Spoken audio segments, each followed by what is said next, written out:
1 লাখ চাকৰি দিয়াৰ পিছত আৰু 35,000 চাকৰিৰ আমি এপ্লিকেশ্যন কৰিছোঁ।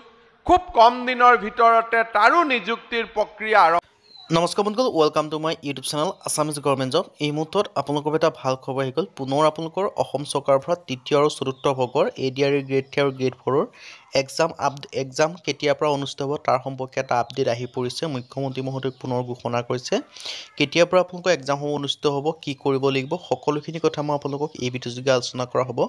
যদি ভিডিঅ'টো ভাল পায় ভিডিঅ'টো লাইক কৰিব, লগতে চেনেলটো ছাবস্ক্ৰাইব কৰি দিব।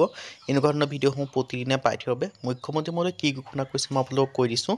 আপোনালোকে নিশ্চয় গম পায় যে ADRE গ্ৰেড 3 গ্ৰেড 4 টোটেল 12,600 পদৰ আপোনালোকৰ এপ্লাই 2-3 মাহমানৰ আগতে আপোনালোকৰ অনুষ্ঠিত হৈ গৈছিলে, কিন্তু বৰ্তমান সময়লৈকে এক্সাম ডেটৰ কোনো আপডেট অহা নাই। কিন্তু মুখ্যমন্ত্ৰী মহোদয়ে কৈ থাকে জুন জুলাইত হ'ব, কিন্তু কেতিয়াৰ পৰা অনুষ্ঠিত হ'ব, একচুৱেলি কেতিয়াৰ পৰা হ'ব সেই কথা মুখ্যমন্ত্ৰী মহোদয়ে ঘোষণা কৰি দিলে।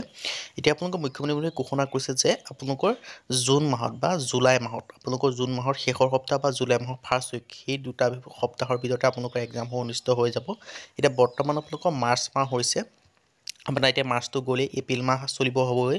এতিয়া মাজত আপোনালোকৰ হাতত 1 মাহ সময় আছে, মে' মাহ। এতিয়াৰ পৰা আপোনালোকে ভালদৰে পঢ়া শুনা কৰি থাকক, কাৰণ জুন জুলাই মাহত আপোনালোকৰ এক্সাম অনুষ্ঠিত হৈ যাব। আজি আপডেট ইমানে। আকৌ সেই 1 লাখ চাকৰিৰ পিছতে আকৌ 35,000 চাকৰি নতুনকৈ ওলাব, আপোনালোকে নিশ্চয় গম পালে। আপোনালোকে ভালদৰে পঢ়া শুনা কৰি থাকক, আপোনালোকৰ জুন জুলাই মাহত আপোনালোকৰ ADRE এক্সামসমূহ অনুষ্ঠিত হৈ যাব। আজি ভিডিঅ' ইমানে। যদি ভিডিঅ' ভাল পালে লাইক কৰিব, লগতে চেনেলটো ছাবস্ক্ৰাইব কৰি দিব। এনেকুৱা ধৰণৰ ভিডিঅ'সমূহ প্ৰতিদিনে পাই থাকিব। আজিলৈ পুনৰ ভিডিঅ' লগ পাম।